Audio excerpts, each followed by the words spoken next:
오늘 제가 몸이 많이 상당히 안 좋은데 그래서 주제는 굉장히 무거운 주제라 일주일 내내 묵상을 해야 되는데 사실은 묵상을 하지 못했어요.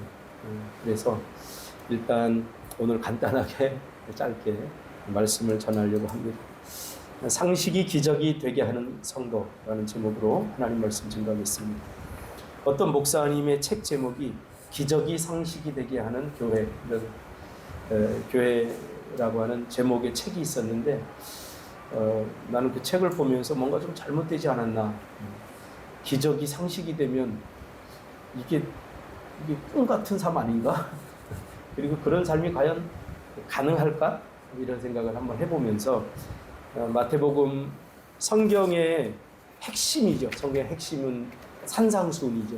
마태복음 5장에서 7장까지가 성경의 핵심. 성경이 다 필요하지만 그러나 성경이 다 없어지고 마지막까지 남아야 되는 그런 장이 있다면 학자들은 서슴없이, 목사님들은 서슴없이 마태복음 5장에서 7장까지 이 말씀을 이렇게 이야기할 정도로 굉장히 중요한 말씀입니다. 그래서 오늘 이 산상수훈을 중심해서 이 말씀을 나누려고 합니다. 신앙의 기초는 뭐죠? 신앙의 기초.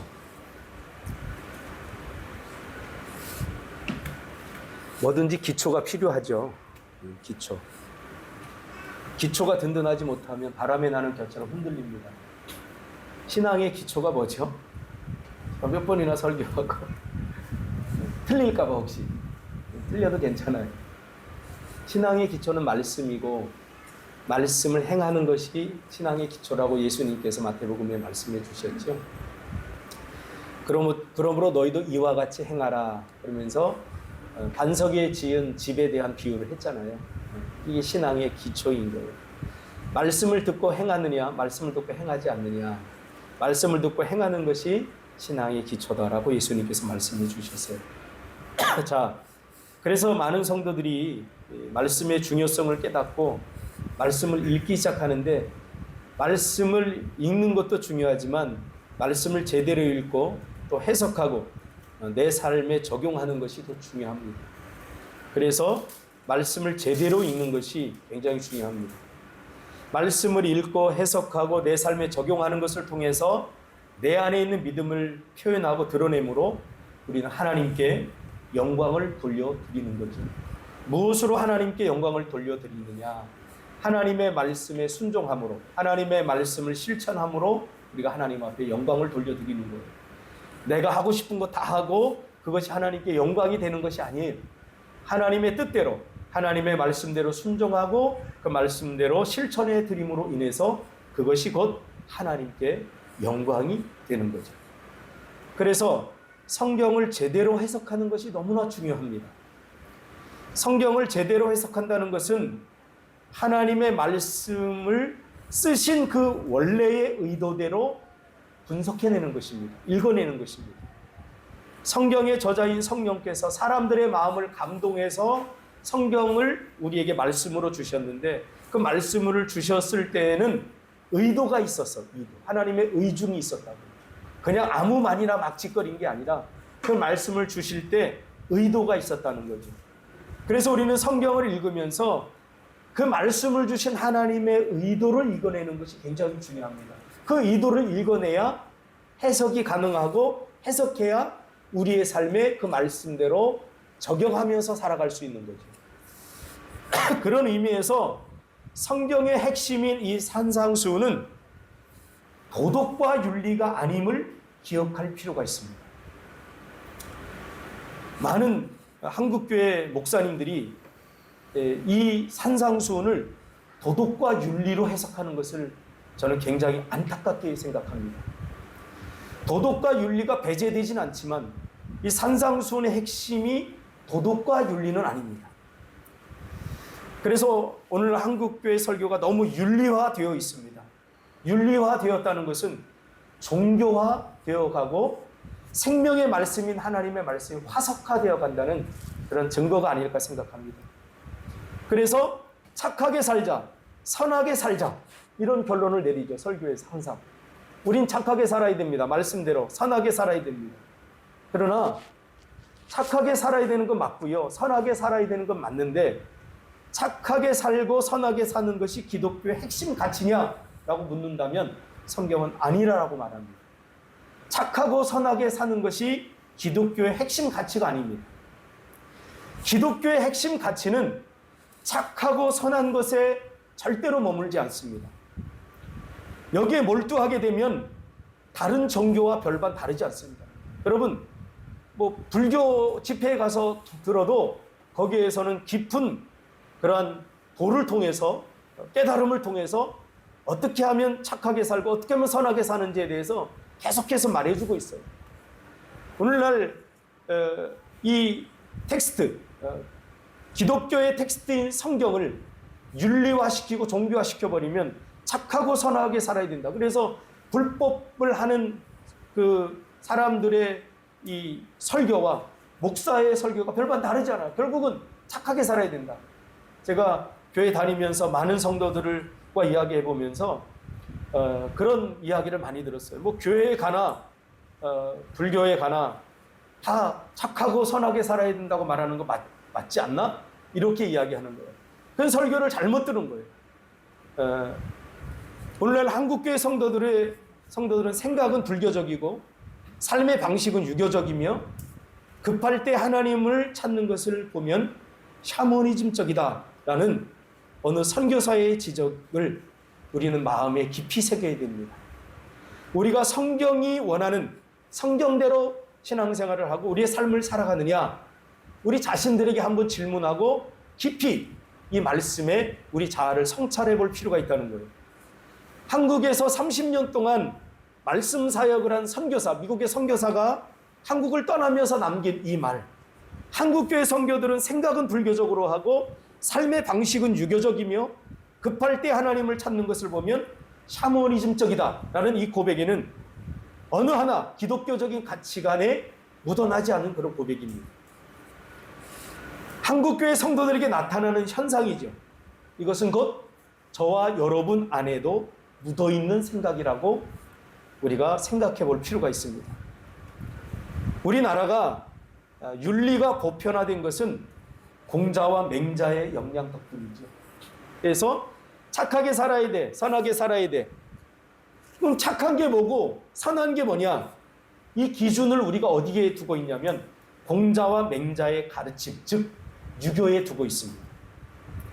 공자는 그 시대의 아주 잔인한 전제 군주들의 횡포 속에서 인간이 무엇이냐, 어떻게 인간이 인간을 저렇게 살육할 수 있고 저렇게 사람의 가치를 동물의 가치보다 못하게 그렇게 여기며 살아갈 수 있느냐, 인간을 연구하면서 인간이란 어떻게 살아야 되느냐 고민했습니다.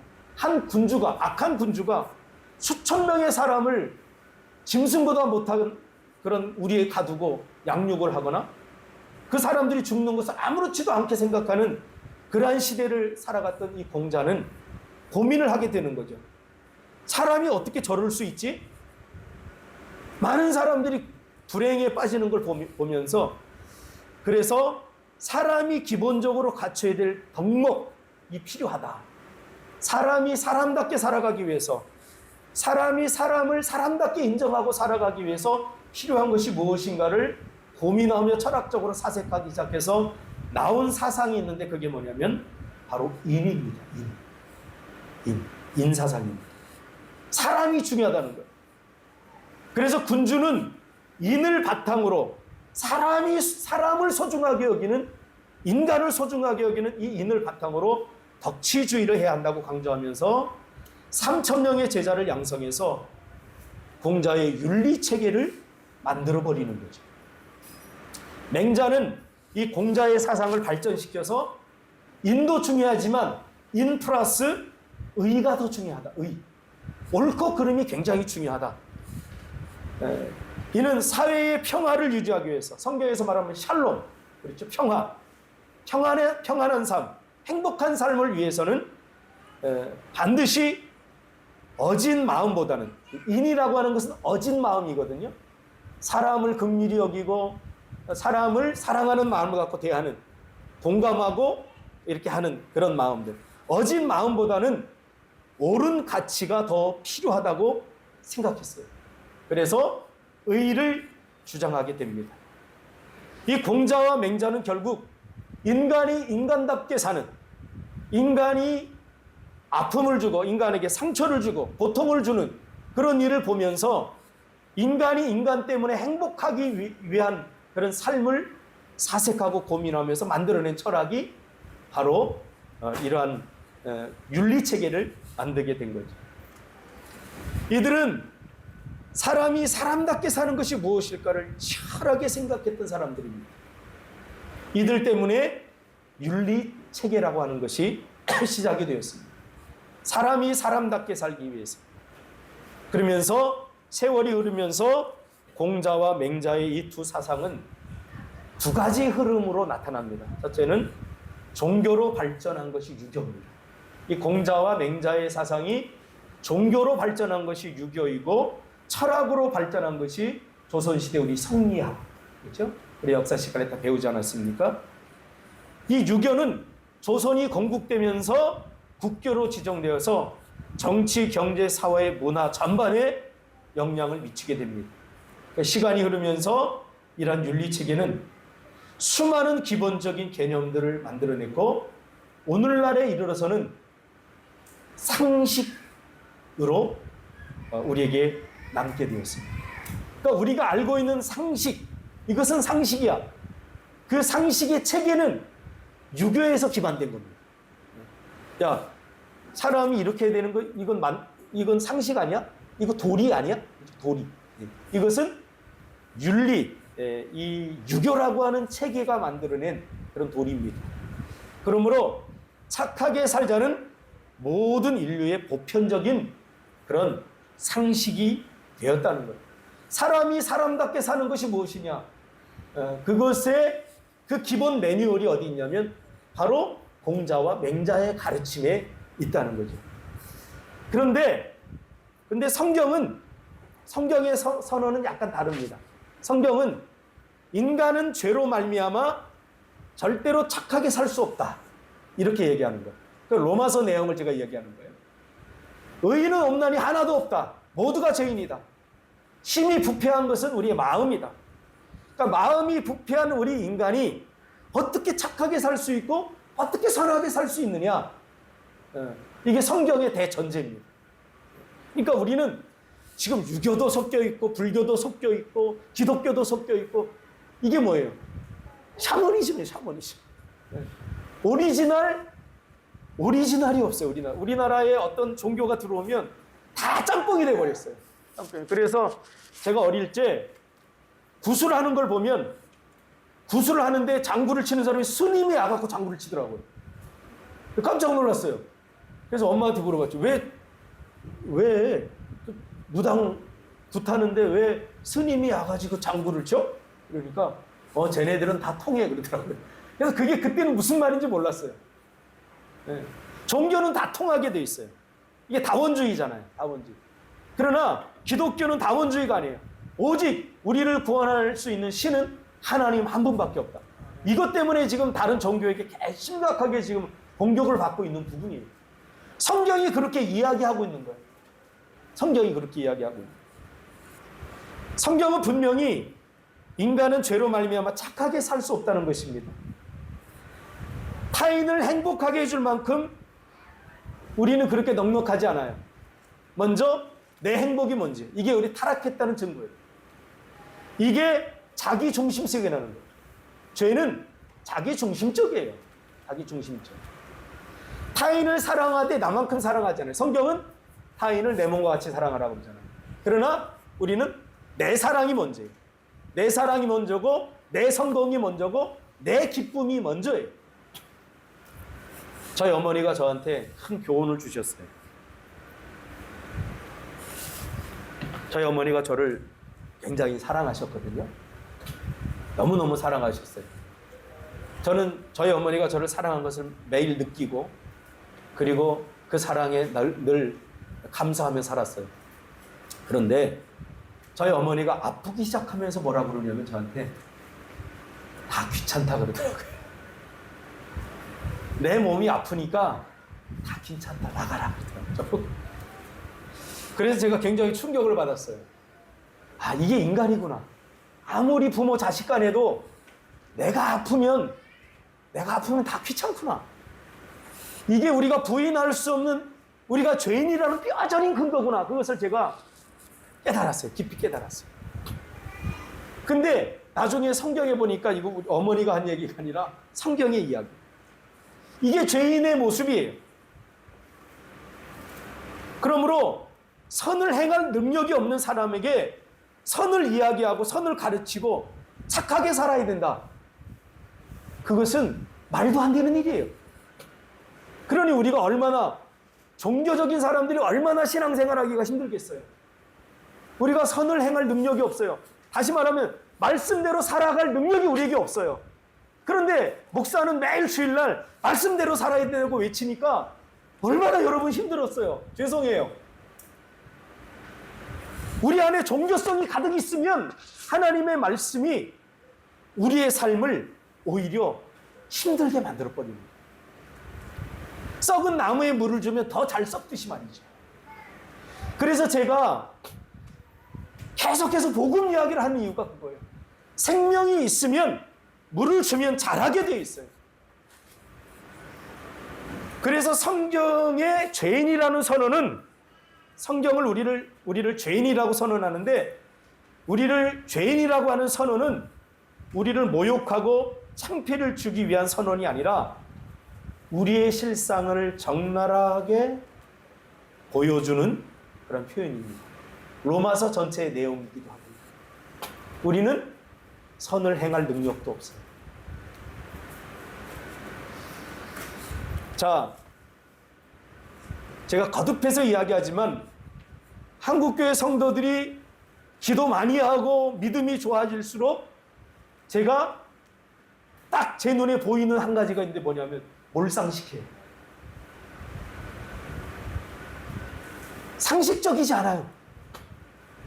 기도 많이 하는 사람일수록 더 많이 헌신하고 예배에 빠지지 않는 사람일수록 몰상식해요. 물론 그렇지 않은 사람들도 많이 있어요. 그런데 제 눈에는 어떻게 그런 사람만 보이는지 모르겠어요. 이유가 무엇일까? 무엇인가 성경을 통해서 묵상하고 고민하면서 제가 내린 결론은 뭐냐면 성경을 살지 않기 때문에 그래요. 성경을 살지 않아요. 성경을 알고 아는데 참 열심인데 성경을 사는 데는 열심이지 않아요. 그래서 성경을 자꾸 이용하려고 해요. 성경을 자꾸. 목사들도 마찬가지예요. 목사들도 성경을 살아야 돼요. 말씀을 살아야 돼요. 근데 말씀을 살지 않으면 말씀을 통해 말씀의 일부를 가지고 자꾸 이용하려고 해요. 교회의 성장을 위한.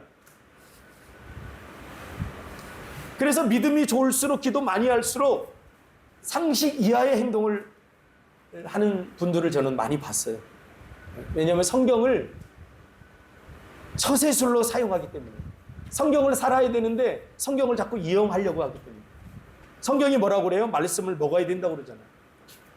성경은 음식이에요. 우리의 영의 양식이에요. 성경을 먹고 말씀을 먹고 그 음식은 막 씹어야 돼요. 성경을 막 씹어서 소화를 시켜서 그 에너지가 돼서 내 마음과 생각을 움직이는 그런 에너지원이 되어야 되는데 이 성경을 먹고 소화를 시키지 못하니까 내 생각과 마음을 움직이는 영적 에너지원이 되지 못하는 거예요. 그러다 보니까 말씀은 말씀대로 듣고 내 생각은 내 육신의 생각은 육신의 생각대로 그대로 하는 거예요. 내가 그동안 학교에서 배우고 책을 읽어서 배운 가치들, 세계관 그런 것들이 그대로 반영이 되는 거예요. 우리의 삶에. 말씀을 먹으면 말씀이 나와야 되잖아요. 말씀을 먹으면 씹어서 먹었다면 에너지원이 돼야 되잖아요. 제가 며칠을 제대로 못 먹었어요. 못 먹으니까 기운이 없어요. 기운이 없고 다 귀찮아요. 그냥 귀찮으면서 설교를 준비하고 일주일 동안도 방송 설교도 준비하고 이거 설교도 준비, 새벽 설교도 준비해야 되는 묵상거리가 한가득인데 며칠을 제대로 먹지 못하니까 기운이 없으니까 아무 생각 없어요. 머리는 막 열은 오르죠. 뭘 해야 되겠다는 의지도 없어요. 그대로 계속 먹지 못하면 죽겠죠. 이게 우리가 성경을 먹어야 될 굉장히 중요한 이유예요. 말씀을 먹으면 말씀이 반드시 나오게 돼 있어요. 말씀이. 그러니까 하나님께서 이스라엘 백성들에게 40년 동안 광야에서 만나를 주신 것은 먹을 것이 없는 이스라엘 백성들에게 먹을 것을 주신 사건이 아니에요. 영의 양식을 주신 사건이에요. 말씀이라고 하는. 우리가 너무 육신적인 것에 매달려 있으니까 이것을 영적으로 이 생각하게 하기 위해서 하나님께서는 우리의 먹고 마시는 것, 이 만나를 통해서 영의 양식을 설명해 주시기 위해서 주신 거예요.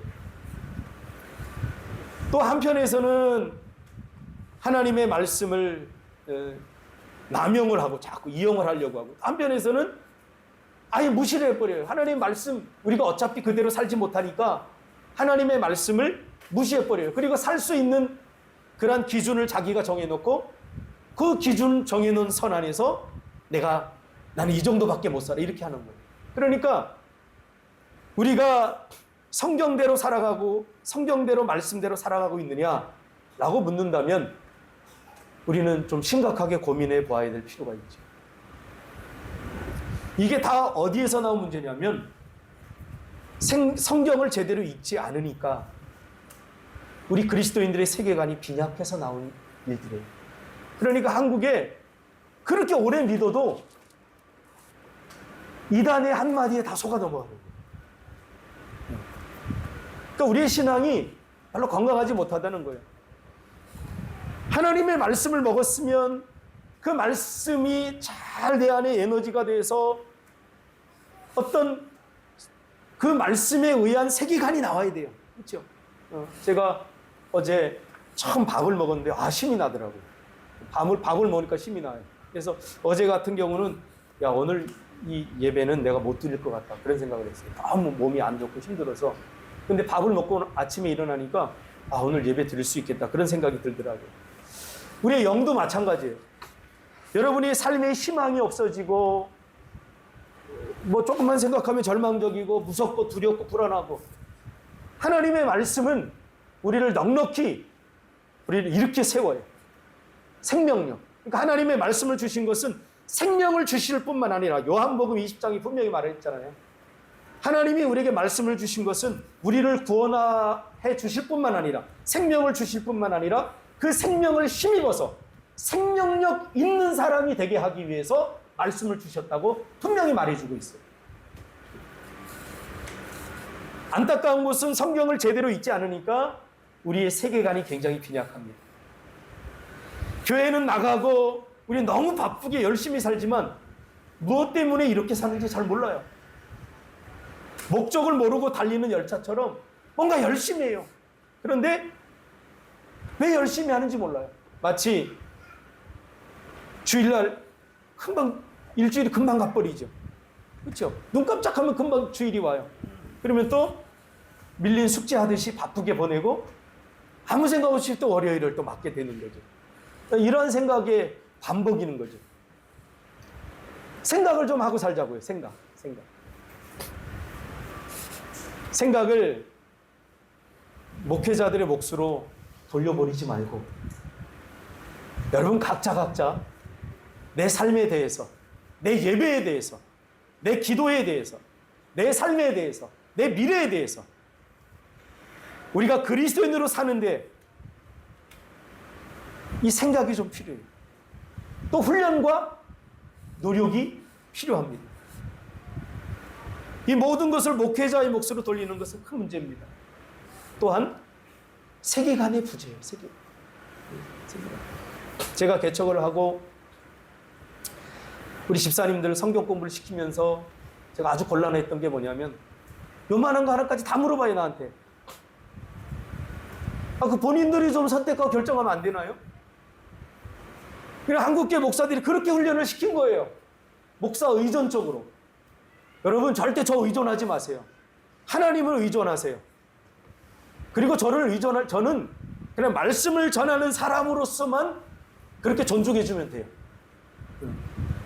여러분들이 막 신앙생활 30년, 40년 했는데 여전히 목사님 이거 어떻게 돼요? 목사님 이렇게 돼요? 그러면 제 목회는 실패한 거예요. 여러분들이 결정하세요. 기도해야 되는지 안 해야 되는지 여러분들이 결정하세요. 여러분들이 생각해 보세요. 왜 예배에 빠지지 말아야 되는지 여러분들이 생각해 보시라고요. 왜 목사가 저렇게 이야기하는지 여러분들이 한번 생각해 보시라는 거예요. 이 모든 것에 목사에 의존하는 것은 세계관의 부재가 오는 거예요. 세계관. 말씀을 지금까지 그만큼 듣고 말씀을 그만큼 여러분까지 지금까지 들었는데 요만한 것 하나 제대로 결정하지 못한다면 이건 뭔가 잘못된 거 아니겠어요? 제가 성도들이 뭔가를 결정하고 판단하는 것을 보면 그분의 세계관이 보여요. 세계관. 여러분, 결정은 판단이 아니라 생각입니다. 제가 늘 강조하잖아요. 결정은 옳고 그름 뭐 이런 것들을 판단하는 것이 아니라 결정은 생각에서 나오는 거예요. 생각은 어디서 나옵니까? 그 사람의 세계관에서 나오고 세계관은 내 삶에 하나님의 말씀이 쌓이고 깨달아지는 그런 결과물인 것입니다. 그러니까 하나님의 말씀이 내 세계관을 만드는 거예요. 세계관. 왜 주일을 성수를 해야 됩니까? 굉장히 샤머니즘적이에요. 복받기 위해서. 아니에요. 불교에서 그렇게 얘기할 거예요. 우리가 복받기 위해서 주일을 성수하는 거 아니에요. 하나님의 백성으로서 이건 구원받은 하나님의 백성으로서 당연한 것이고 주일 성수는 쉼을 우리가 누리는 거예요. 쉼. 경쟁하는 이 세상 속에서 노동을 잠깐 멈추고 쉼을 통해서 쉼을 얻음을 통해서 천국의 비전을 갖는 거예요. 그러니까 오늘날 너무나 이 주일 성수를 뭐 복에 관련시키는 것에 대해서 이게 굉장히 저는 이게 잘못됐다고 생각을 하는 거예요. 성경은 그렇게 말하고 있지 않거든요. 그러면 기독교인의 상식은 어디서 오는가? 지금 한국이나 전 세계의 그 깊은 사상의 뿌리에 내려있는 상식은 바로 공자와 맹자사. 여러분 공자와 맹자 사상이 한국에만 이렇게 뿌리 박겠다고 생각하죠? 절대 그렇지 않습니다. 유럽이나 또 남미나 다 공자 사상을 기반으로 한 그게 다 퍼진 거예요. 그러니까 역사학자들이 연구에 의하면 중국이 저렇게 막 떵떵거리는 이유가 다 있어요. 너희들 그래봤자 다 우리의 밑바닥이야. 이렇게 생각하는 이유가 다 있는 거예요. 그러면 기독교인의 상식은 어디서 오는가? 말씀에서 나온 것이죠. 성경의 상식은 도덕과 윤리를 뛰어넘는 초윤리, 초도덕이어야 합니다. 그래서 마태복음 5장 38절에 보면 이 마태복음 5장부터 7장까지를 우리가 산상손이라고 하거든요. 예수님께서 그렇게 말씀하셨어요. 너희는 눈에는 눈으로 이에는 이로 하라고 들었다. 그렇죠? 그렇죠?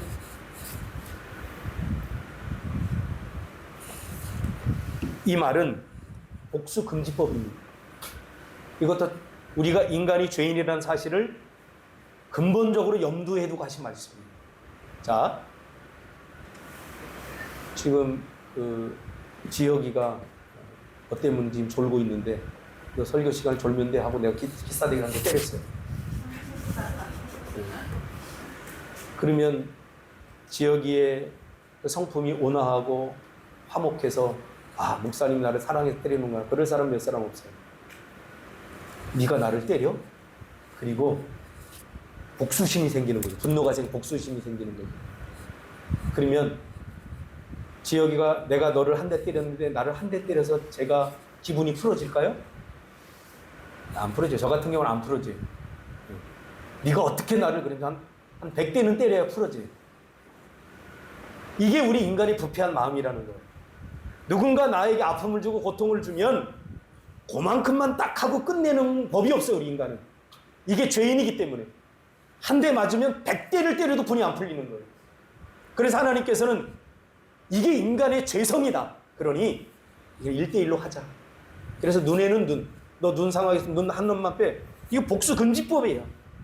그러면서 하나님께서 39절부터 놀라운 초윤리와 초도덕을 이야기하고 있어요.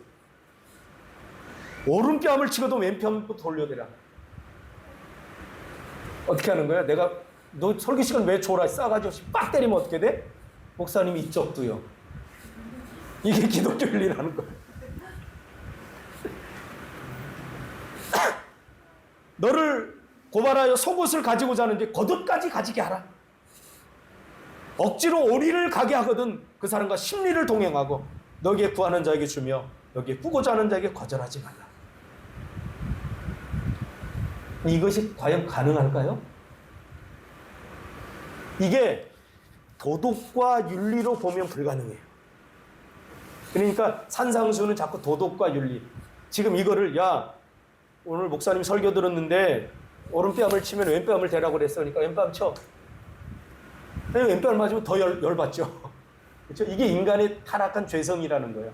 그렇게 도덕과 윤리로 접근해서는 우리 인간의 문제가 풀리지 않는다는 거예요. 그래서 산상윤리, 산상보훈을 바리새인 서기관들은 윤리로 해석을 한 거예요. 여러분, 율법을 왜 주셨어요? 율법을 왜 주셨어요? 오늘날도 우리 그리스도인들이 하나님의 말씀을 지켜야 된다 하면서 실천의 윤리와 도덕으로 알면 신앙생활이 힘들고 버겁습니다. 율법을 왜 주셨어요? 율법을 주신 이유는 율법을 지킬 수 없다는 것을 깨닫게 하기 위해서 주신 거예요. 사실적으로 말하면. 너희들 이런 율법을 다 지키면 구원 받을 수 있어요? 없어요? 예? 박준상 집사님. 우리 교회에서 율법을 제일 잘 지킬 수 있을 것 같은 사람이 박준상 집사님. 어릴 적부터 모범생으로 살았어요, 저분. 율법을 아주 잘 지킬 것 같아요. 제가 설교하고 뭐 하면 다 써놨다가 실천하는 사람이에요, 저분. 얼마나 모범생인지 몰라요. 근데 중요한 건 뭐냐면 율법을 다 지킬 수 없어요. 그래서 율법의 하나를 예수님이 뭐라고 그랬어요? 바리새인들이 따지니까 하나를 어기면 다 어긴 거야 그랬잖아요. 우리는 99가지를 지키고 그것에 한 가지를 어기면 그래도 나는 괜찮은 사람이에요. 이게 종교예요. 상대주의예요. 그런데 예수님께서 뭐라고 그랬어요? 하나를 어기면 다 어긴 거예요 어차피. 그러니까 뭐예요? 율법은 지키라고 주신 게 아니라 우리가 얼마나 형편없는 인생들인가를 깨닫게 하기, 율법을 통해서는 구원을 얻을 수 없다는 것을 깨닫게 하기 위해서 주신 거예요. 그래서 예수님께서 율법이 완성이 되어 주신 거예요. 이게 참 복음의 핵심이에요. 뭘 지킴으로, 뭘 함으로 기쁘게 하는 게 아니에요. 예수님께서는 율법을 완성시켜 주셨어요. 무엇으로? 십자가에 자신을 내어 죽은 그 사랑으로. 그러니까 율법의 완성은 뭐예요? 사랑이에요. 사랑. 율법으로는 죽었다 깨어나도 우리가 사랑할 수 없어요. 여러분, 사랑하세요 라는 말을 율법으로 받아들이면 또 죄책감이 들어요. 나 사랑할 수 없는데. 사랑은 율법으로 받으면 안 되고 생명으로 받아야 돼요. 우리의 숨으로 받아야 돼요. 사랑은 생명이에요. 죽고 사느냐? 사랑이 죽고 살리는 거예요. 예수님은 자신이 십자가의 죽으심으로 율법을 완성하셨어요. 그 사랑으로.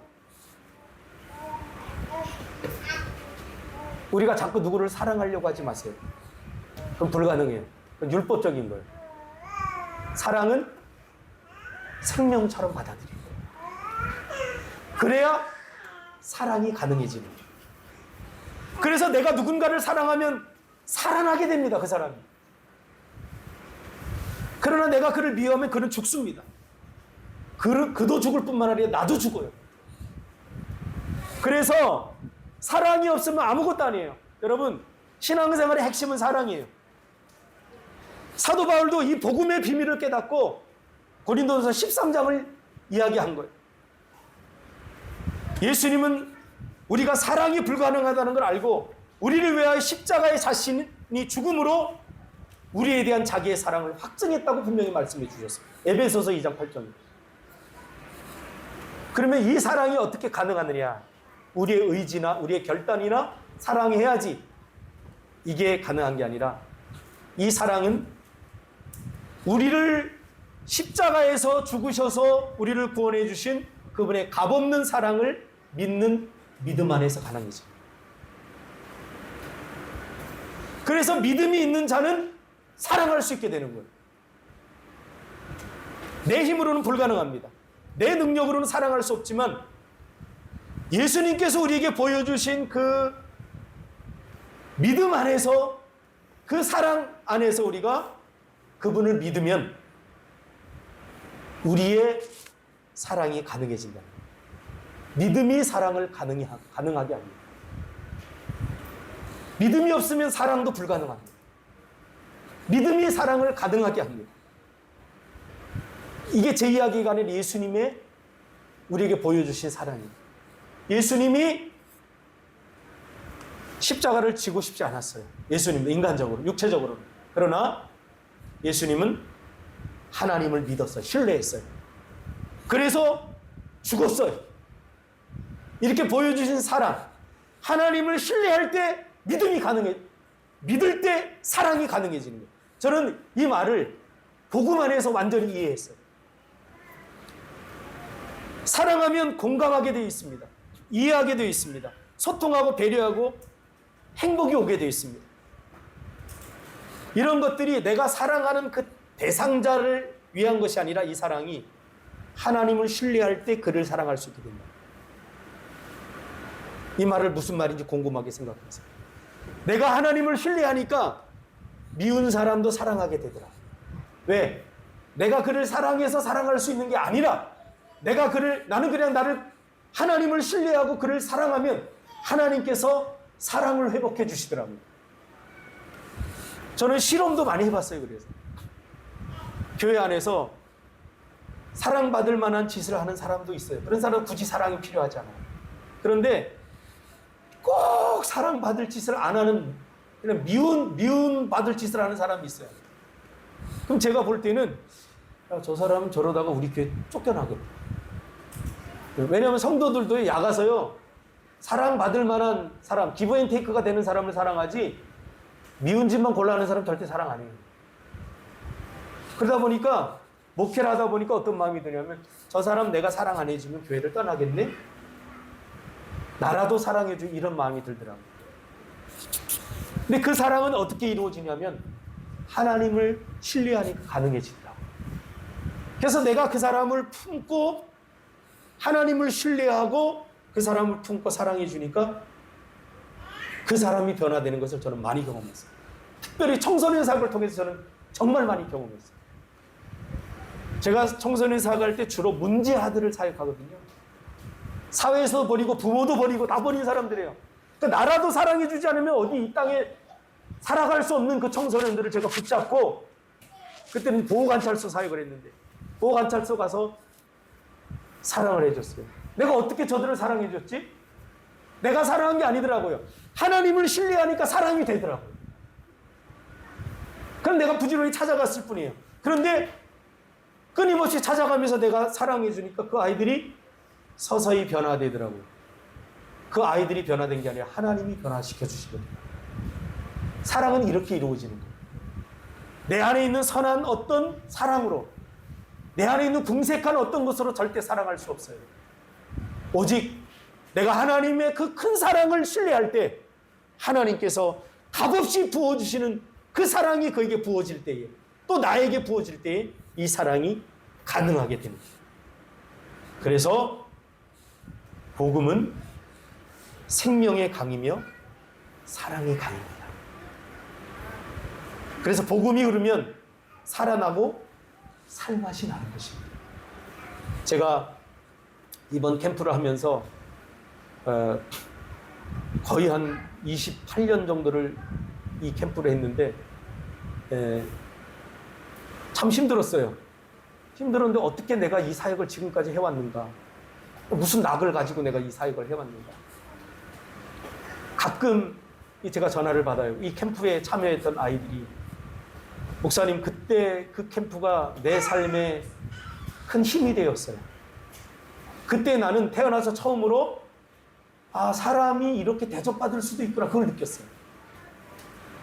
사람이 사는 것이 행복할 수도 있구나, 그것을 처음 느꼈어요.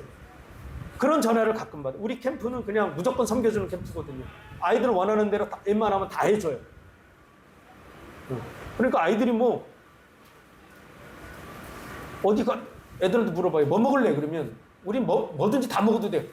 랍스타 먹으러 가요. 그래, 랍스타 먹으려면 너희들이 캠프비 한 300만 원씩 내야 돼. 내가 매일 랍스타 먹고 싶대. 그 정도는 아니지만 우리가 캠프비 안에서 최대한 그 아이들의 표현을 들어주려고 하고 다 받아주려고 하고 해요.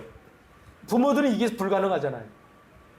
그러니까 그런 그 작은 하나의 시간들, 그 사건들을 통해서 아이들의 자존감, 또 아이들이 미래를 보는 눈이 열린다는 거예요. 그것 때문에 한 거예요. 그러니까 사랑 없이는 불가능했던 거예요. 사랑 없이는 불가능했던 거예요. 그 사랑은 내 안에서 생긴 게 아니라 하나님을 신뢰하니까 하나님이 아실 것을 내가 믿고 하는 사랑이기 때문에 가능했던 거예요. 이 사랑이 없으면 여러분 신앙생활도 교회 헌신하고 봉사하는 것도 불가능합니다. 왜? 우리는 자기 유익을 찾거든요. 신앙은 기브 앤 테이크라고 생각하거든요. 오늘날도 교회에서 주는 게 있어야 나도 신앙생활 하지, 헌신하지. 이런 사상들이 굉장히 많아요. 아닌 것 같죠? 저는 느끼거든요, 그걸. 신앙은 계산하는 게 아니에요. 제가 아까도 얘기했지만 신앙은 그림을 그리는 거예요. 계산대로 나오지 않아요. 목사님이 오늘 이렇게 해줬으니까 나는 요만큼만 헌신해야지. 자꾸 계산하지 말고 그림을 그려야 돼요. 우리 인생도 마찬가지예요. 그림을 그리는 거예요. 절대 계산하면 안 돼요. 기도하겠습니다. 하나님,